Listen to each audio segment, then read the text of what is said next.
Hi, my name's Pete Hammond. I'm going to moderate, and wow, look at this packed house to see Wolf of Wall Street. I hope you all like the film. It's an amazing movie. All right. Without further ado, he recently received his 10th Golden Globe nomination for this film as Best Actor. And, you know, from so many movies, please welcome Leonardo DiCaprio.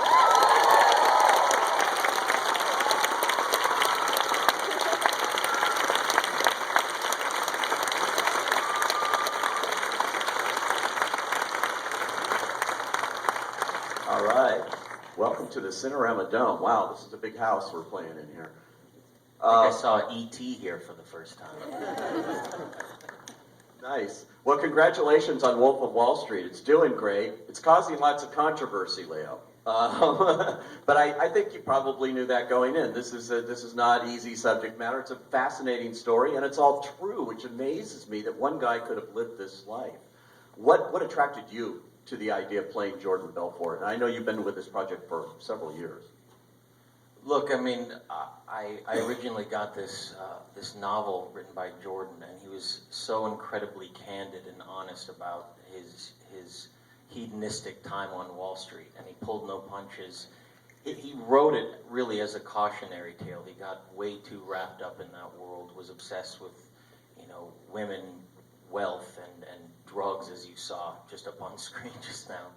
But, you know, Marty's approach to this was really not to make, you know, have this film have a didactic ending, not to teach a lesson here. It was a reflection of Jordan's life, and Marty's approach in doing films like Goodfellas or any of these portrayals is to portray them as honestly as he possibly can, to be unapologetic about their actions, and then we can somehow, as an audience, you know, insert ourselves into their mindset, and ultimately, you know, that's why his films are so powerful. They're about, you know, the darker nature of who we are, and we do learn something from these people, you know. And but you know, when I picked up this novel, I was, you know, Jordan reflected on this time period, and he was so candid with me. It was amazing. And he was, like I said, he was unapologetic about any of it. You know, he spent the rest of his life trying to, you know, reverse all the atrocities that he committed during that time, and he's been sort of paying the price since then. But it definitely was a cautionary tale from the onset. But like I said, we wanted to portray this guy for what he was during this time. How closely did you work with Jordan once you started shooting the movie? I mean, did you go to his house? Did you work with him on trying to figure out how to play him? I spent many months with him. I mean, I literally videotaped him while he was doing imitating what it was like to be on lewds. He was rolling around on the floor and slobbering, and I said, "Go further, tell me exactly what it was like." No, but a lot of the times I would call him in between scenes. I would call him in between scenes to try to, you know, Marty wanted to have a different perspective for the film. He wanted to be objective. You know, with Henry Hill and Goodfellas, he didn't communicate with Henry, and with Jordan, he wasn't directly in contact with him. So in a lot of ways, I was the middleman of giving and receiving information. I would call him in between scenes, ask him about a set piece, you know, what it was like, and oftentimes he'd say, "Look, it was like that, but to tell you the truth, it was a lot worse, and I'm going to tell you why." And a lot of times I would come to Marty and we'd change the entire scene around. But he was incredibly helpful for me as an actor. You know, there's one thing to be able to, you know, read about somebody in history and try to put the pieces together, but to be able to talk to somebody directly on the phone and try to get into their mindset is incredibly beneficial. I just cannot believe, when I saw this movie the first time, that all this happened to this guy, that this is all true. I mean, the boat, the plane coming down, all of this stuff, the helicopter crashing, everything, it all happened to him, right? I mean, you didn't make this stuff up. None of it's really made up. I mean, the only thing that's slightly glorified is that conversation on the boat, because he did have a telephone conversation with him, but we wanted to, you know, push it up a notch and make it on my yacht with the hot chicks and the caviar and the lobster and all that. But No, to tell you the truth, even the plane crashing, on the way to get him, his boat sinking, every single one of these things absolutely happened to him, and none of it is glorified whatsoever. We were toying with the idea at the end of this concept that Bernie Madoff was actually set up some sort of system to take him down when he was supposed to go into prison, and wanted to use Jordan as an example of what can go wrong when capitalism goes awry. So Bernie Madoff was the head of that institution and was trying to take Jordan down. We were going to put that in the ending, but we wanted to make it a little more timeless. I love the ending. I love that shot of those people in the audience just sort of staring at this guy as he goes, here. I mean, and that was not originally in the script, right? That's something you guys came up with? Well, the original concept of the script was really the irony of somebody who had screwed so many people over, going to a country club, institution where he doesn't really get properly punished, and then he gets out and recreates himself in America. And that was the original ending, but I think Marty wanted to have the perspective of the audience sort of looking back, a mirror image of the audience looking back onto itself and what we are like, a reflection of America in a lot of ways. So that was really the last image that we talked about a lot, and what he wanted to leave the movie with. Does it surprise you now that people have had such strong opinions on this film? And I think it's all because of the life that they're watching there. It's beautifully portrayed, but a lot of people react in very, very interesting ways to this movie. I think it's interesting, but I think it's pretty cool. I mean, I think that you think of films like the original Scarface, or even Al Pacino's Scarface, or some of these films that, like I said, they had to put some sort of didactic beginning to explain to an audience that this is a cautionary tale. Marty was ferocious in saying, look, I'm going to be unapologetic about who these people are. And if there's a reaction in a way that, to me, that means it's somewhat groundbreaking. It shakes the foundation of society in a weird way. I'm not saying this film is going to change the world, but it takes a lot of chances. There's no films like this on the marketplace. There's nothing like this. You will not see a major sort of Hollywood epic with this kind of atrocity in it. It doesn't exist because it doesn't get financed. I mean, it just doesn't happen. And, Marty very specifically, he wanted to do this film because he felt like this is a reflection of where our society is going. I mean, Jordan gives into every possible temptation and has complete disregard for anyone except himself and the almighty dollar. And, we all think that that's one of the most destructive attributes of human nature, and it's becoming more and more destructive as we ever increase in population and move on into the future. And yet, Paramount's releasing the film, but this was made independently. You actually, Leonardo DiCaprio, believe it or not, even has a hard time getting a movie made like this, and so you spent years and years trying to find the money to do this. We originally had part of the financing right around the time of, I believe it was The Departed. It fell apart, and Marty doesn't like to be censored, so I think he felt a specific resistance to the material, because I've said this many times, but I envisioned this as like a modern day Caligula. I looked at this like as the modern fall of the Roman Empire. It was around the time of the crash of our financial institutions, and these guys reflected a certain attitude that I think had a huge reaction in people. So it was incredibly difficult to get finance. It was 6 years in the making, and other directors came on and were going to do the project, but I never felt that anyone could capture the very nature of who these people are, the humor, the sadistic humor in them, and somebody that could keep the cameras rolling to let the actors play enough, because ultimately Marty, I think, he doesn't care about plot structure. His films are ultimately about who these people are, and that's what he's done so well in so many films that he's done in the past. The people become the story, and you have to keep the camera rolling and discover those moments. I have an editor like Thelma Schumacher who sits in the editing room with you and weeds out all the fat to find those tiny little gems. And So I waited and waited and waited and waited, and then finally, 2 years ago at the Golden Globes, I finally got the financing from Riz Aziz and Joey McFarland at Red Granite, and that's really a reflection of our industry in a lot of ways, because films like this will not get made by studios. There are people, who've run into some wealth that say, we're film buffs, we want to see different movies out there. We're willing to roll the dice and take a chance on movies like this. So I presented it to Marty, and I said, look, we're not going to get this opportunity maybe ever again. So we have to jump on it. And he agreed, thank God, because to me, the entire screenplay was tailor-made for his style.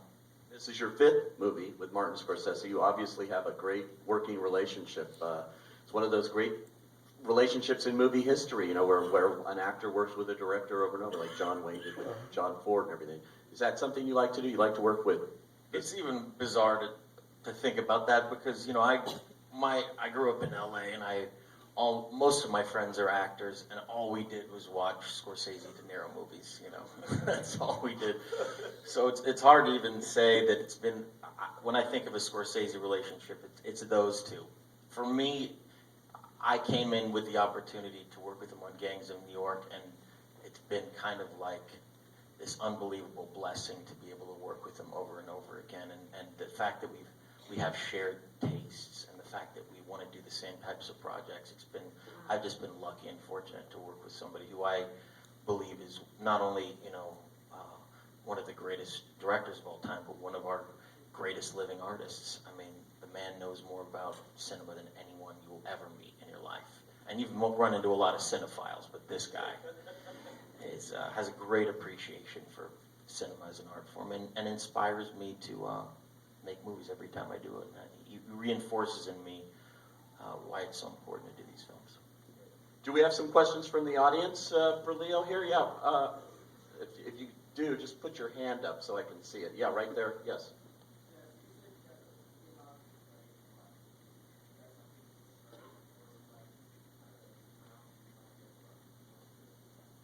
Okay, he's just asking. You said he allowed you to play a lot on this movie, or do you prefer the grounding that you get with a totally scripted kind of role? It's interesting, because I remember watching this documentary on King of Comedy, because that was an incredibly loose film that he did, where the actors seemed to be incredibly out of control and free and sort of they got to express themselves in different ways. And we had much the same approach for this film.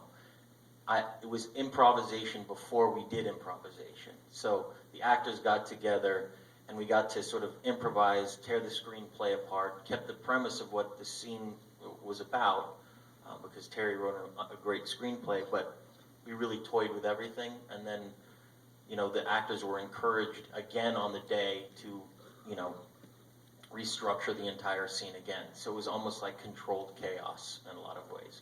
But it was an atmosphere where anything went. I mean, the actors could really try anything, and everyone so wanted to step up to the plate for Marty every single day that I think we got a lot of great performances out of them. I mean, Matthew McConaughey, that unbelievable. Everybody kept saying it to me. I've heard over and over. I wish he was in it more. Yeah, me too.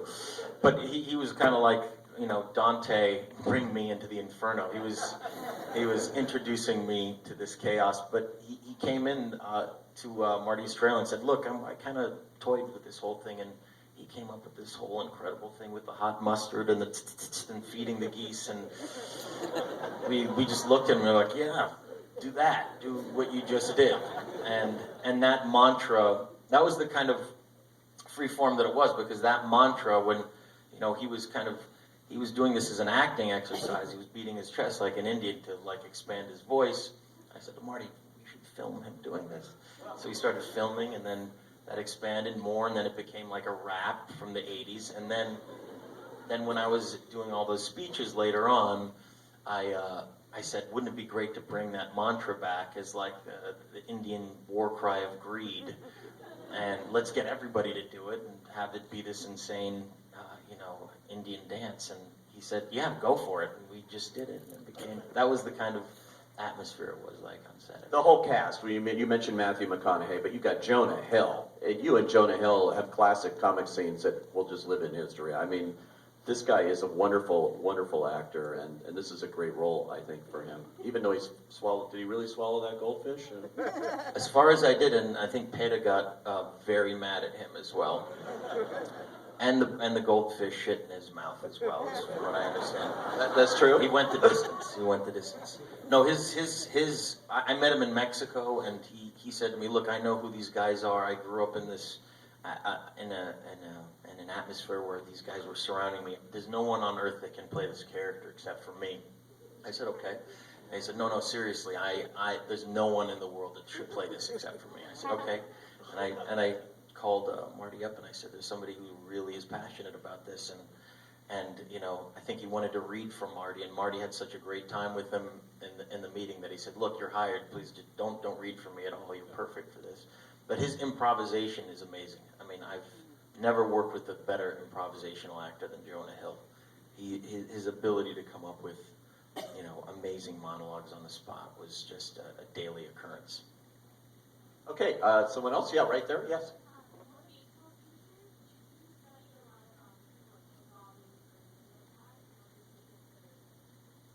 Okay, she's asking about the motivational speeches. Did you study people like Tony Robbins or others to get that kind of tone? It's funny because that's exactly what, you know, Jordan Belfort wants to become in a lot of ways, is the Tony Robbins of the finance world, and that's what the ending of the movie is. But yes, I mean, I've been thinking about those for 6 years. That was really one of them. I mean, some of the most, they were like these Braveheart war cries for greed, and I was fascinated by those monologues, and I've been thinking about them for years and years and years. And actually, the day that I was supposed to go and do both of them in a row, I guess all the stress from it and thinking about it gave me strep throat, and I couldn't work for 3 days. I went home with strep throat. But as soon as I got on stage and started to, you know, do those monologues that I'd been thinking about in great detail, and taking inspiration from Jordan and all kinds of motivational speeches, it took on this weird life of its own. And the fact that this audience was cheering for me like I was some, you know, war hero, like I was some general, made me feel like a rock star. And it just took on this insane sort of life of its own. And we did it for about a week, those monologues. And yeah, that was some of the most interesting work I've ever done, because there was something about the audience infusing that energy, and it just became a different monster altogether. Yes, right there, yes.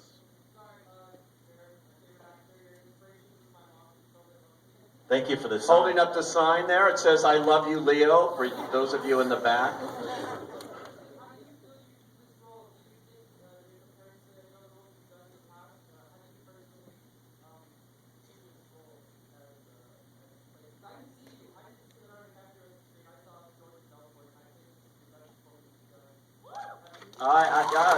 I agree with this guy too. I do think it's the best thing I've ever seen you do, but he's asking about it comparing to other roles that you've done and your own opinion of playing. I think, you know, in a lot of ways it was unique, but for me what was interesting is that for the first time after doing, you know, 5 films with Marty, I really, it was a discovery process unlike any other. Every other film we kind of did had a very specific plot structure, had a very specific ending. We had to do a lot of sequences that resulted in, you know, something happening at the end that connected everything together like a puzzle. And this we knew we weren't taking on. We knew we weren't taking on classic literature, so we had a lot of freedom. And for the first time, I really discovered what Marty was doing. He's always searching for something within, you know, these characters' interactions that ultimately define what the entire movie's about. And this one was more free than ever. So I can't really compare it to anything I've ever done, but I have to tell you, it was probably the most rewarding, you know, film experience I've ever had, for sure. Thank you. Somebody up at the top. Yeah, yes, way in the back, in the center. That's you. Go. Uh-huh. Was there a 5-hour cut of the film? Was there a 5-hour cut of the film? There may have been. I saw a 4 hour cut. But, you know, I've seen, God, 10 or 12 different versions of this. And for him, it was all about controlling the massive amount of improv that he had, because he and Thelma put sort of everything and the kitchen sink into the first cut. And they slowly weeded it down and clipped 2 minutes out of one cut, and then we came back and there was another cut that had 10 minutes out, and another had 20, another had the 3 minutes out. But this is the director's cut. This is, you know, for the most part, except for some things as far as the sensory boards are concerned. You know, with the amount of time they showed Jonah Hill's penis, for example. This is the director's cut, and this is everything that Marty wanted in the film. I can't imagine what was censored, considering what's in the film. You guys got away with it big time. It's good. Okay, way over there. Yeah. Yep, that's you. Yeah. Go. I enjoy your work. Listen, if I were to give you a ton of cash to do any movie you wanted to do tomorrow with any one cast member, male or female, what would be the story and who would it be with? Okay, he wants to give you a ton of cash, first of all. And you get to choose what you're going to make. I wish I had that movie, to tell you the truth. The last two that I have were this one and The Aviator. And those are two films that I worked on and developed this one for 6 or 7 years, and The Aviator took almost 10 years to get made. So I wish I had that next one, and I'm looking for it. Okay, and over here? Yes. Yeah. I really like to see your response to this film, because I thought it was one of the first overtly comedic films that you did, and never really had all this comic content. How did you prepare physically for this role, and are you looking to do any more comedic films now? Okay, he's impressed with the comedy aspects of the role here and wants to know. I mean, to tell you the truth, we approached this very much like, you know, any other film. It became comedic because of the absurdity of these people's lives. It wasn't, you know, Marty also intended Goodfellas, for example, to have comedic elements to it. I mean, but his approach in this was in the attempt to try to be as authentic to who these people were as he possibly could, and we knew that a lot of this stuff was going to be absolutely absurd and hilarious. So it kind of, those are the kind of comedies that I laugh at anyway, that something that comes from, you know, a grounded place, not that this film is grounded, but and an authentic portrayal of who these people are. And so I didn't really think about the comedy aspect of it, to tell you the truth. I didn't think about trying to be funny. It was just the hedonistic environment that we're in day to day. Yeah, right there.